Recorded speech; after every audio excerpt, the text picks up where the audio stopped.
गोकुळ सोबत गोकुल.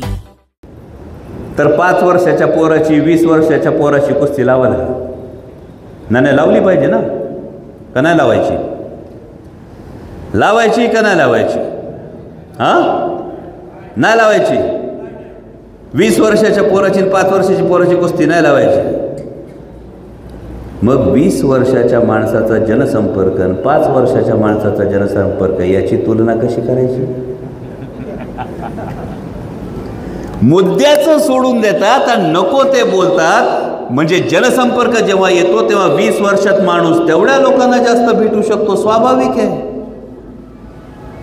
बरं, यांनी मगाशी दिलीपरावांनी फार सभ्य शब्दात सांगितलं दामुशेठ,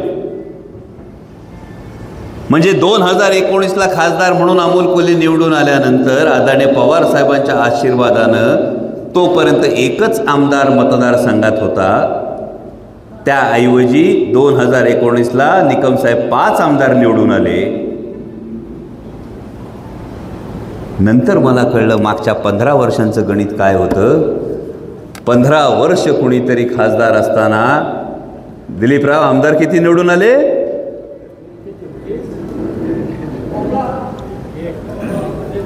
नाही, काय स्वकर्तृत्वाने निवडून येणारी माणसं असतात ना. खेडमध्ये सुरेश भाऊ गोरे निवडून आले होते आणि हडपसरमध्ये महादेवांना बाबा निवडून आले होते. असे 2च आमदार 15 वर्षात खालचे निवडून आले. कसं असतं, जेव्हा सत्ता केंद्र 2 वेगळी होऊ लागतात तेव्हा येण्या जाण्याला काही अडथळे तयार होतात.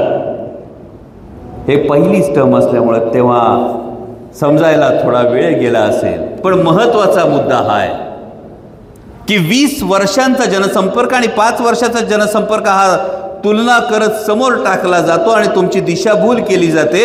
पण ज्या कारणासाठी खासदार संसदेत गेले पाहिजेत आणि ज्या कारणासाठी लोकसभेची निवडणूक असते, ज्या कारणासाठी तुम्ही संसदेत खासदार पाठवता, ते काम करताना अवघ्या 5 वर्षातली कामगिरी तुमच्या 15 वर्षापेक्षा उजवी आहे, हे मात्र तुम्ही सांगत नाही. आणि म्हणून आम्ही प्रश्न विचारतो, 5 वर्षात काय केलं चला मी सांगतो, पण 15 वर्षात तुम्ही एक तरी मोठा प्रोजेक्ट या शिरूर लोकसभा मतदारसंघामध्ये आणला का, याचे एकदा तरी उत्तर द्या ना. काका, ते तर खेड तालुक्याची जनता आणि आपला संपूर्ण परिसर ही जखम कधीच विसरू शकत नाही. खेडच्या विमानतळाची अजून तर सुरुवात आहे. हळूहळू खेडच्या विमानतळाच्या सुरसन चमत्कारिक सगळ्या गोष्टी बाहेर काढीन. पण हे सगळं करत असताना तुम्हाला फार महत्त्वाची ही गोष्ट आहे, या पद्धतीने आपल्याला मुद्द्यांवर ही निवडणूक हवी.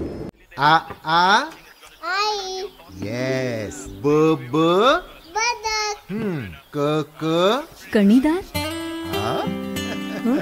ख ख खमंग ग ग गोकुळ तू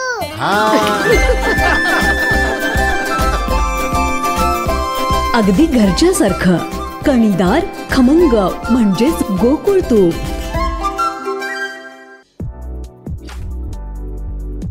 ताज्या घडामोडींसाठी RK न्यूजच्या YouTube चॅनेलला सबस्क्राईब करा आणि बेल आयकॉनला क्लिक करायला विसरू नका.